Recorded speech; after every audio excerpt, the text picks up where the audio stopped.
Bonjour frères et sœurs, que le Seigneur nous permette d'être pleinement vivants pour lui, plein d'amour, plein de zèle. J'aimerais lire avec vous le verset 1 du chapitre 14 d'un Corinthien.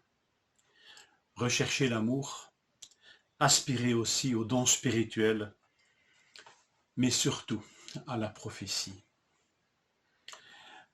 Devant les désordres qui règnent à Corinthe, quelle aurait été grande la tentation de l'apôtre de ne pas les engager sur une voie qui allait peut-être amplifier les divisions. Et loin de leur dire n'aspirez plus aux dons spirituels, qui finalement causent plus de soucis que de bien, ce n'est pas sur cette voie qui les entraîne. Au chapitre précédent, l'apôtre, inspiré par l'Esprit Saint, a recentré les Corinthiens sur ce qui est au centre de toute activité chrétienne. Et s'ils sont encouragés à aspirer aux dons spirituels, qui est un terme fort, c'est un terme qui a donné le zèle dans notre langue française. Soyez pleins de zèle pour les dons spirituels, pour les manifestations de l'esprit. L'apôtre leur rappelle que c'est avec le cadre de l'amour tel que le décrit 1 Corinthiens 13, que ces dons spirituels vont s'exercer de la meilleure manière et aboutir à ce pourquoi ils ont été offerts: l'édification commune, la mise en valeur de ce qui a moins de valeur, l'interdépendance, la véritable humilité, le véritable attachement, toutes ces manifestations de l'esprit au travers des dons, c'est par l'amour qu'ils vont pouvoir s'exercer au mieux.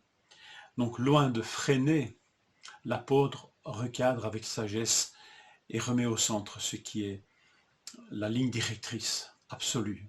C'est cet amour les uns pour les autres, comme Christ nous a aimés, pour exercer ces dons et même y aspirer, les rechercher.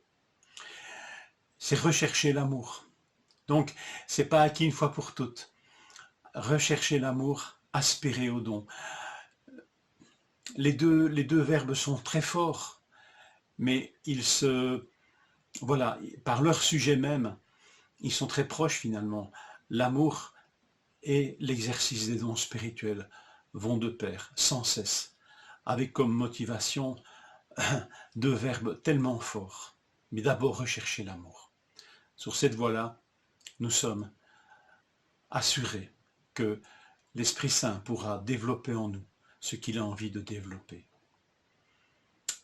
Alors, vous verrez que l'apôtre Paul va opposer ici, non pas opposer finalement, mais peut-être parler du don auquel les Corinthiens aspiraient peut-être le plus, qui était celui du parler en langue, et il va, à la lumière de l'amour, faire prendre conscience que le don qui le surpasse est celui de la prophétie. Une parole aussi, comme le don du parler en langue est une parole. Mais une parole, dit Paul, tournée vers Dieu, tandis que la prophétie est tournée vers les hommes pour les encourager, les réconforter, les édifier. Alors, encore une fois, ce n'est pas l'un pour empêcher l'autre, mais l'amour donne ce cadre idéal pour bien comprendre l'importance de ce à quoi nous devons aspirer. Et si le Seigneur nous donne un don qui semble unique dans son orientation, celui du parler en langue, unique je dis parce que c'est le seul dont il est dit que celui qui le pratique s'édifie lui-même, alors que tous les autres dons ont pour vocation d'édifier les autres. Et par retour, par la grâce de Dieu, édifie celui qui l'exerce ce don.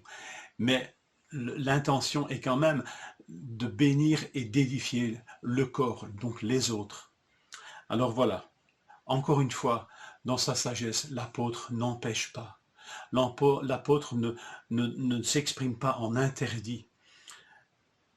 Et c'est un enseignement de ce type qu'il nous faut sans cesse avoir. C'est notre cap, c'est notre boussole, la parole de Dieu. Ici, Paul n'est pas en train d'en parler dans un contexte Un contexte difficile, celui des Corinthiens, c'est vrai, mais il n'en fait pas une polémique. C'est pourquoi dans 1 Corinthiens 14, il n'y a pas un encouragement extraordinaire à pratiquer ce don, mais il n'y a pas non plus d'interdit à ne pas le pratiquer. Il est un don de la grâce de Dieu qui édifie celui qui le pratique. Mais encore une fois, il doit se vivre lui aussi à la lumière de l'amour, de aimer son prochain comme soi-même, mais surtout d'aimer son frère comme Christ nous a aimés et a toujours cherché à édifier ceux à qui il s'adresse. Mes frères, mes sœurs, qu'en toute chose, nous recherchions l'amour et que cette recherche de l'amour nous fasse aspirer à ce qu'il y a de meilleur pour le servir et que Dieu met à notre disposition. En toute chose, recherchons l'amour et soyons zélés dans le service du Seigneur. Que le Seigneur vous fortifie et vous encourage en cette journée.